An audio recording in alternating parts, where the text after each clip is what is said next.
My dad gave me his old spincast reel. It's a Daiwa Goldcast II. It's a 510 RL model number.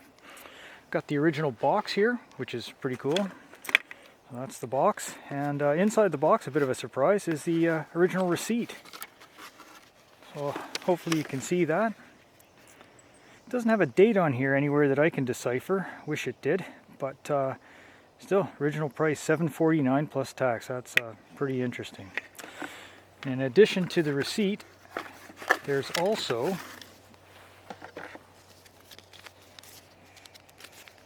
an exploded diagram, which is going to be hugely helpful. It's got part numbers and everything. I think, yeah, fantastic. So if we get stuck, that'll help us out. All right, so I guess we'll start taking it apart. I've just got a bit of solvent there, a brush, a couple of screwdrivers. I think that's all we're going to need, but we'll find out.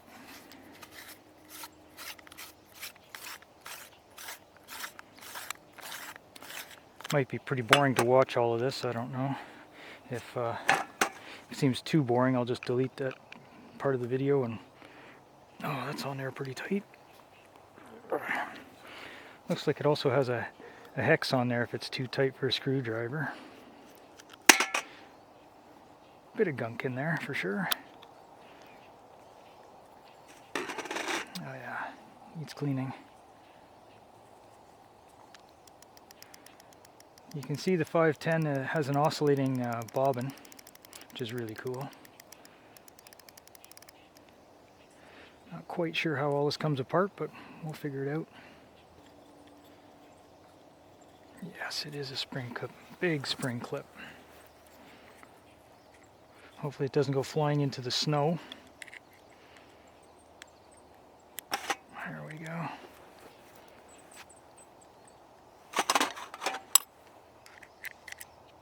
Hopefully the lighting's okay that you can see this. Honestly, it's hard to see it at all out here. It's so bright. Okay, so we got brass washer. Looks like Teflon. Looks like the same again on the back. Teflon first. And a brass one with ears to make sure we get that right. And the old line, which I'm just going to peel off and discard. This line is pretty old, so I think it's done its thing. I might cut this part of the video. Alright, we're at the end of it now.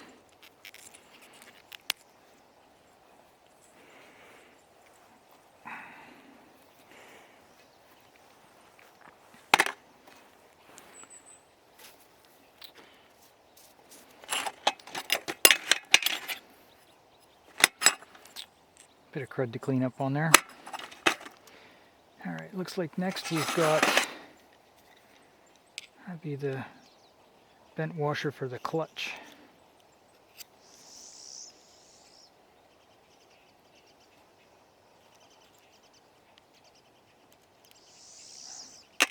Fingers are not working too well, it's a little cold.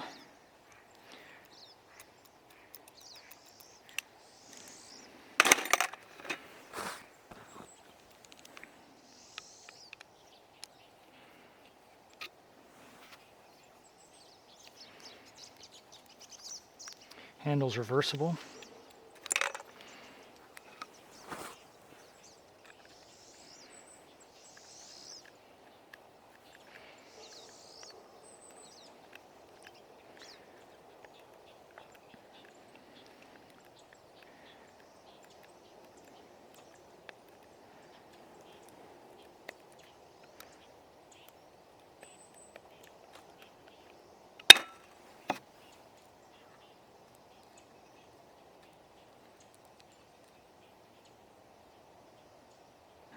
Plastic part with a hex shape on it.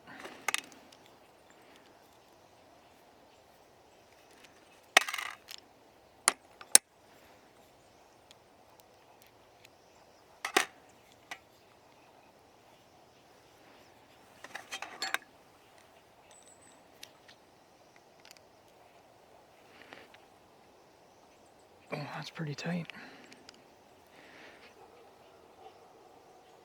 No, that one too.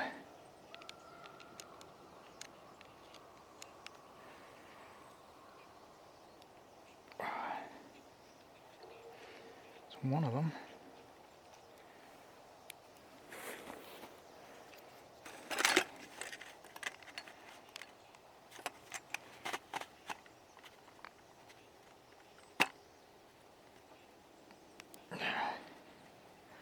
Boy, I don't like putting that much pressure on such a small screw. It's been in there for a while.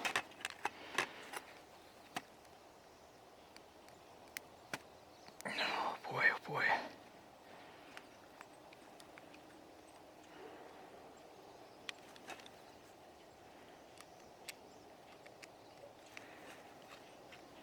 May have gotten lucky there. Looks like they all came loose without breaking anything.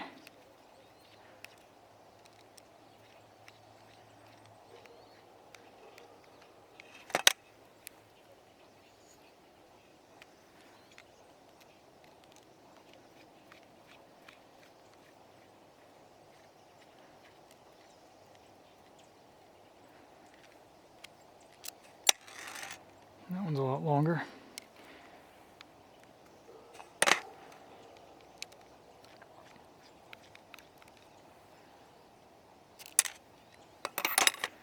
All right.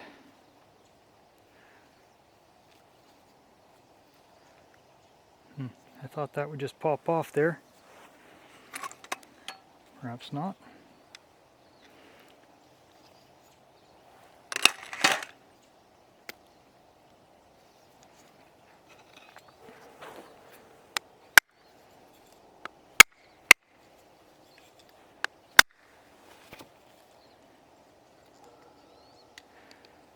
I guess it's just been on there a long time.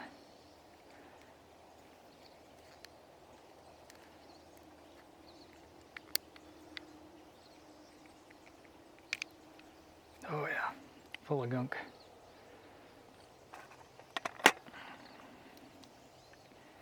All right.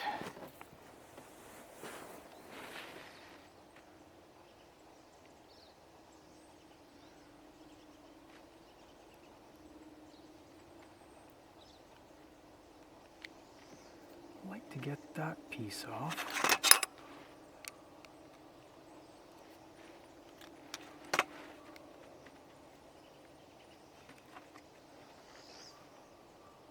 Looks like there's a washer on the back of that too, copper perhaps.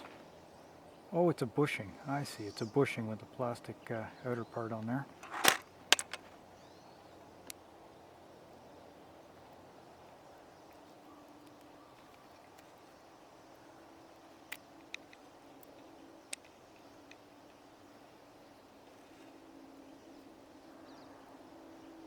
Note to self, teeth are pointing counterclockwise.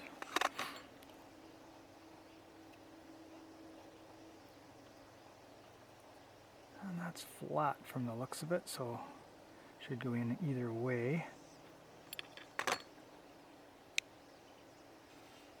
Ah. Oh, it's a bearing. Ball bearing in there.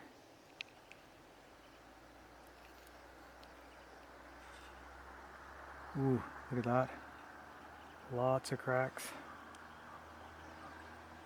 Maybe we'll see if we can come up with a replacement part for that.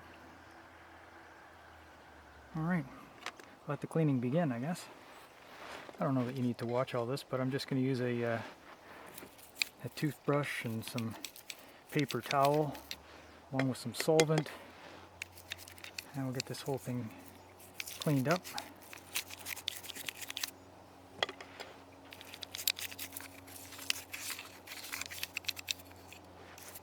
Including all the threads.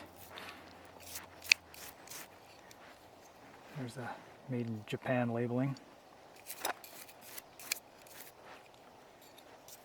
Alright, I'm just going to go at this for a bit, and once I get all these parts cleaned up, we'll come back.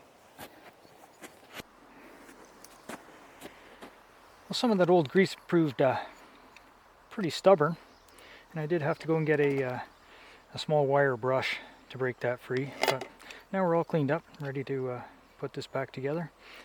And I think I'll use some oil and grease along the way.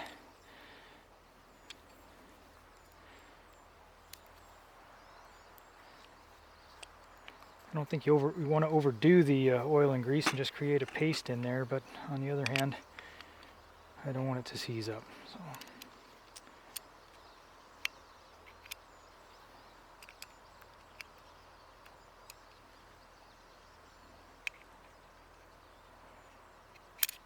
There we go. It's a bit fussy to get the pin through the hole there, but it's in now. Oh, battery just quit there. Sign it's too cold for filming maybe, or maybe the video is just getting too long, one or the other. Anyway, putting it back together. Should be another Teflon washer.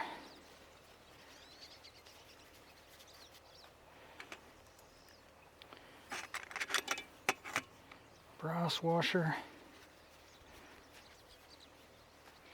Again, I believe these are self-lubricating or lubrication free and don't require lubrication, but if I'm wrong in that assumption, let me know.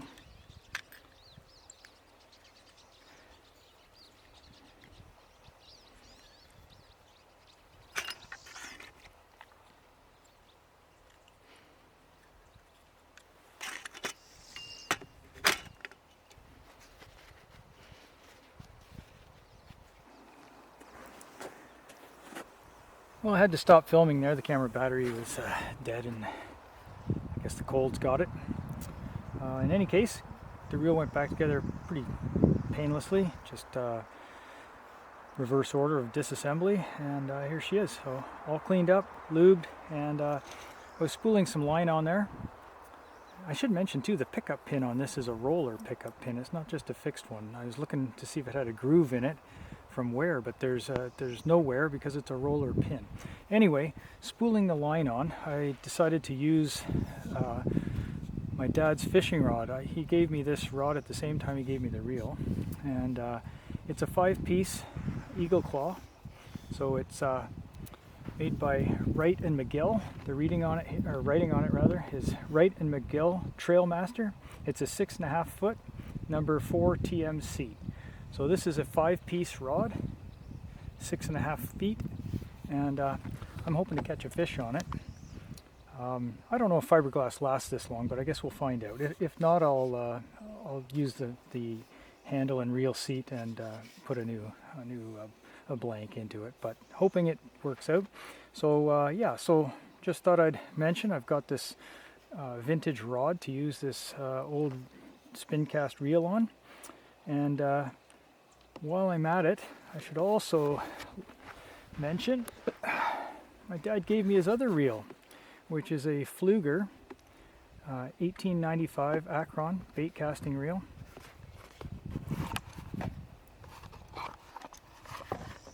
Again, I got the paperwork with it and the wrench. Hopefully you can see that. Now, this reel here, I remember my dad using this when we fished many years ago, and I'm going to give it the same treatment as I gave the Daiwa spincast reel. Take that apart and clean it up, and who knows, I'm sort of in the mood now, so maybe I'll even tackle it now. I think it'll clean up really nicely. There's nothing, a bit of grime on it, but nothing terrible on the surface anyway. So looking forward to doing this one as well. So yeah, sorry about the lack of reassembly footage for the reel, but I'll blame that on the batteries, or battery rather, and hopefully it makes up for it a little bit by showing you the vintage eagle claw rod and the Fluger Akron 1895 bait casting reel. All right, thanks.